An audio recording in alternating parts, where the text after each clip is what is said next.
यदि हम जनगणना 2027 की बात करते हैं तो यह हमारे देश की 16वीं जनगणना है और जनगणना बहुत पुराने समय से की जा रही है, जिसका उल्लेख काफ़ी पहले से हमारे पास है।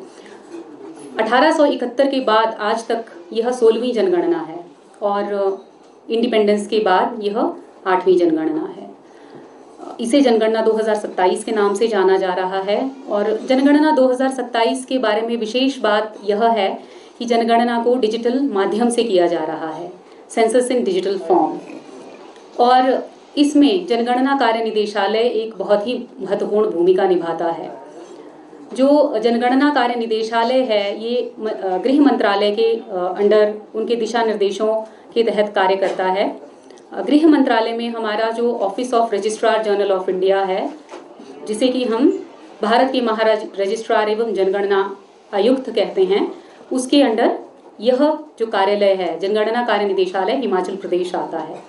इसी तरह से सभी स्टेट्स में जनगणना कार्य निदेशालय हैं। अब जनगणना कार्य निदेशालय सभी स्टेट गवर्नमेंट के साथ लाइजन करता है और जनगणना के कार्य को सुचारू रूप से कंडक्ट कराने के लिए कार्य करता है।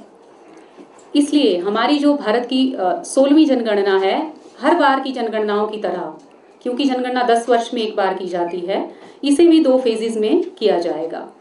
जिसमें कि जो प्रथम फेज है उसे मकानों की गणना एवं मकान सूचीकरण कहा जाता है, जिसमें मकानों की सूची बनाई जाती है, हाउस नंबरिंग की जाती है और हमारे जो मकानों की स्थिति है या मूलभूत सुविधाएं हैं या परिसंपत्तियां हैं, उनसे रिलेटेड प्रश्न, नोटिफाइड क्वेश्चंस जो हैं वो आम जनता से पूछे जाते हैं। जो हमारा दूसरा चरण होता है उसे जनसंख्या की गणना कहा जाता है।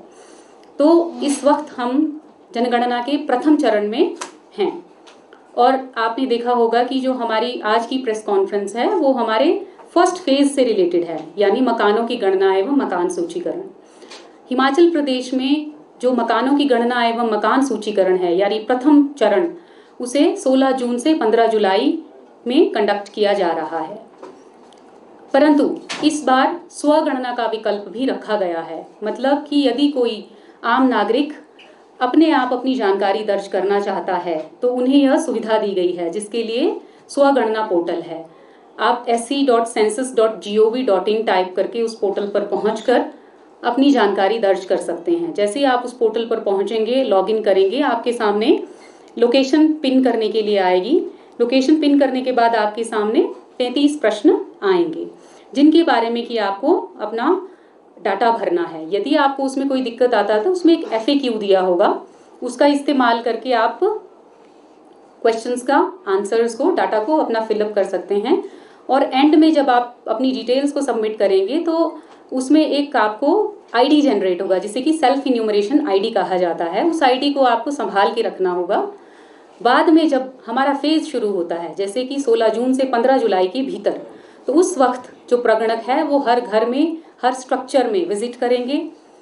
उस वक्त उनसे उस सेल्फ इन्यूमरेशन ID को शेयर किया जाएगा और वो सेल्फ इन्यूमरेशन ID के मैच करने पर बाद में वो जो भी घर में उपस्थित होते हैं उनके साथ उन प्रश्नों को वेरीफाई करके उसको फाइनली सबमिट कर देंगे। इस तरह से जो हमारा डाटा फाइनली पोर्टल पर फैच हो सकता है। इससे हमारी जो प्रक्रिया है वो और भी ज़्यादा सरल हो जाती है और यह सुनिश्चित हो जाता है कि हमारे